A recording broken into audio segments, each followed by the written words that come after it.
الحمد للہ وحدہ والصلاة والسلام علی من لا نبی بعدہ اما بعد فاعوذ باللہ من الشیطان الرجیم بسم اللہ الرحمن الرحیم یوم تبیض وجوہ وتسود وجوہ عن ابن عباس رضی اللہ تعالی عنہما قال قال رسول اللہ صلی اللہ علیہ وسلم تبیض وجوہ اہل السنت والجماعہ وتسود وجوہ اہل البدع والضلالہ رواہ الامام الہمام جلال الدین السیوطی فی دررہ اللہم صل علی محمد وعلی آل محمد کما صلیت علی ابراہیم وعلی آل ابراہیم انک حمید مجید اللہم بارک علی محمد وعلی آل محمد کما بارکت علی ابراہیم وعلی آل ابراہیم انک حمید مجید۔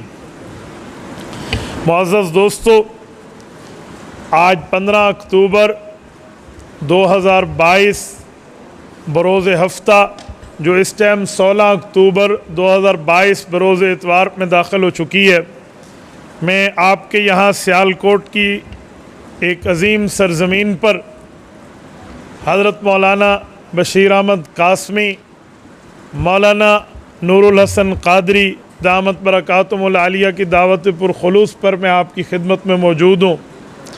میرے دوستو، ہماری کانفرنس کا عنوان ہے صداقت اہل سنت والجماعت۔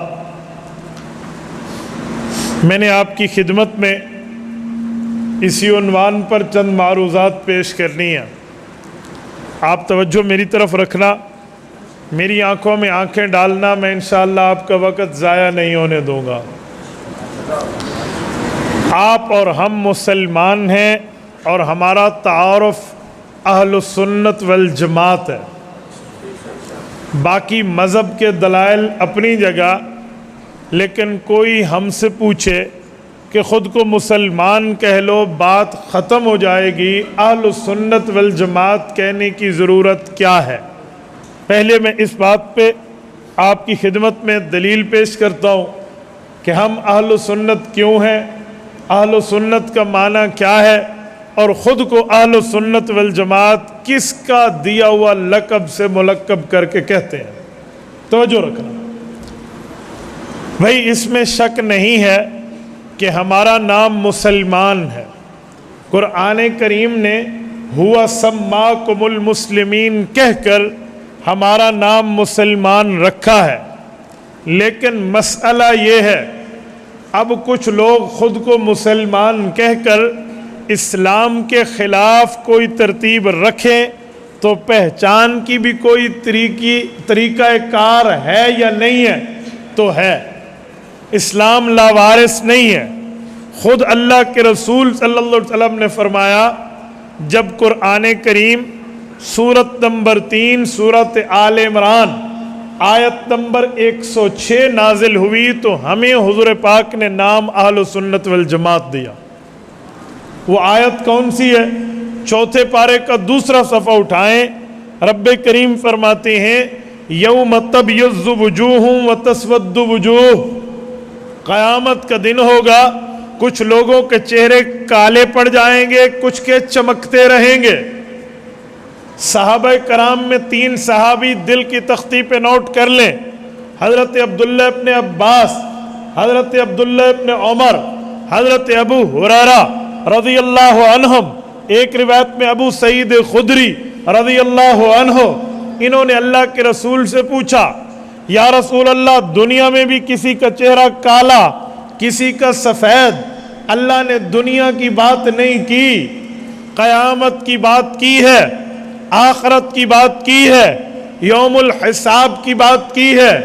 ادھر کالے رنگ سے کیا مراد ہے، سفید رنگ سے کیا مراد ہے؟ حضور پاک علیہ السلام نے فرمایا تبیض وجوہ اہل السنت والجماعہ وتسود وجوہ اہل البدع والضلالہ۔ میرے صحابی یہ حدیث یاد کر لے، جس کے چہرے قیامت میں کالے ہو جائیں گے، وہ عقیدے کی اندر کی تاریکی ہوگی۔ جن کے چہرے سفید ہوں گے وہ عقیدے کے اندر کی روشنی ہوگی. جن کے چہرے سیاہ ہوں گے ہم اہل البدع والضلالہ، وہ عقیدے میں اور عمل میں بدعتی ہوں گے، سنت سے ہٹے ہوئے ہوں گے، طریقہ نبوی سے الگ طریقہ اپنائے ہوں گے. اور جن کے چہرے سفید ہوں گے ہم اہل السنت والجماعہ، وہ اہل السنت والجماعت ہوں گے. یہ قرآن کریم کی آیت کی تشریح محبوب کریم نے فرمائی ہے. حضور اقدس صلی اللہ علیہ وسلم نے یہ نام ہمیں دیا ہے. ہم کسی پیر فقیر، کسی مولوی، عالم، مفتی، محدث و مفسر و فقیہ کا نام لیے ہوئے نہیں بیٹھے، ہم امام الانبیاء کا نام لے کر بیٹھے. تو یہ نام ہمیں ہمارے نبی نے دیا ہے. ایک بات. دوسری بات، اب اہل السنت والجماعہ کیا مطلب؟ لفظی ترجمہ تو ہے سنت والے، والجماعت جماعت والے. کوئی کون سی جماعت مراد ہے؟ کوئی مذہبی، کوئی سیاسی، کوئی سماجی، کوئی فلاحی؟ کیا مراد ہے؟ سنیں، اہل السنہ نبی والے، والجماعت صحابہ والے. سمجھیں، جماعت سے مراد جماعت مصطفیٰ، جماعت سے مراد جماعت پیغمبر، جماعت سے مراد جماعت صحابہ. نبی والے اور صحابہ والے عربی بنتی ہے اہل سنت والجماعت. سوال اٹھتا ہے کہ نبی والے میں تو بات ختم ہو گئی تھی، پھر صحابہ والے کہنے کی ضرورت کیا ہے؟ تو نبی والے تو صحابہ بھی تھے، نبی والے ہم بھی ہیں، تو اہل سنت بات ختم. والجماعت کے لفظ کی ضرورت کیا ہے؟ سنیں، سیالکوٹ کے غیوروں، نبی پاک کی حدیث ہمیں پیغمبر کے صحابہ سمجھاتے ہیں. ہم اپنی عقل استعمال کر کے صحابہ کو کراس کر کے سمجھے تو گمراہی پھیلے گی. ہم اپنی عقل چلائیں، پیٹ سے مسئلہ نکالیں، 2 نمبری دین میں ڈنڈی مارنے کا کام بنے گا. اس لیے اہل و سنت دین نبی سے لیں گے، والجماعت تشریح نبی کے صحابہ سے لیں گے. اہل و سنت والجماعت دین نبی سے لو، تشریح نبی کے صحابہ سے لو. اور ہمارا چیلنج ہے، اس دھرتی پر 7 بر اعظم ہیں، انٹارکٹیکا 7ویں کو چھوڑ کے 6 بر اعظم میں مخلوقات بستی ہے. دنیا میں اس وقت 8 ارب سے زائد انسان ماں کی پیٹ سے باہر اس وقت دنیا میں موجود ہیں. اس دھرتی پر رسالت مآب کی زبان اقدس سے کوئی اپنا نام دکھا دے کہ ہمیں حضور نے یہ نام دیا ہے، یہ کسی کا کمال نہیں ہے سوائے اہل سنت والجماعت کے. باقی دنیا میں جتنے اہل گھومتے ہیں، اہل فلاں، آل فلاں، آل فلاں، سفید سے لے کر کالے، کالے سے لے کر پیلے، پیلے سے لے کر نیلے، سب کو لے لیں، کوئی ایک بندہ اپنے نبی کی زبان سے اپنا نام نہیں دکھا پائے گا. یہ صرف صداقت ہے اہل سنت والجماعت کی کہ ان کو ان کا نام ہمارے پاک پیغمبر نے دیا. اب سنیں، تو دین نبی سے لیں، تشریح نبی کے صحابی سے پوچھیں. آپ کے ذہن میں سوال آئے گا، صحابی سے تشریح پوچھنے کی ضرورت، نبی سے دین لو، بات ختم. یہ درمیان میں صحابہ لانے کی وجہ سنو. کہنے والے کی بات کو سننے والا سمجھتا ہے. میں پھر کہہ رہا ہوں، مجھے احساس ہے تاریخ بدلی ہے، آپ کا وقت میں نیند نہ آ گئی ہو، ذرا غور کرنا. اہل سنت والجماعت دین نبی سے، تشریح نبی کے صحابی سے. کیا مطلب؟ کہنے والے کی بات کو سننے والا سمجھتا ہے. کسی کو لکھ کے دے دو، وہ سننے والے سے پوچھے گا تو لکھا ہوا سمجھ آئے گا. آپ کہیں گے یہ کیسے؟ لکھا ہوا تو سمجھ آ جانا چاہیے. اچھا، میں 1-2 مثالیں دیتا ہوں. ادھر دیکھیں، یہ میرے ہاتھ میں کیا ہے؟ بولیے. آپ لکھ دیں گھڑی. جو پڑھے گا اس کے ذہن میں 4 مطلب آئیں گے کہ کون سی گھڑی. ایک ہے یہ گھڑی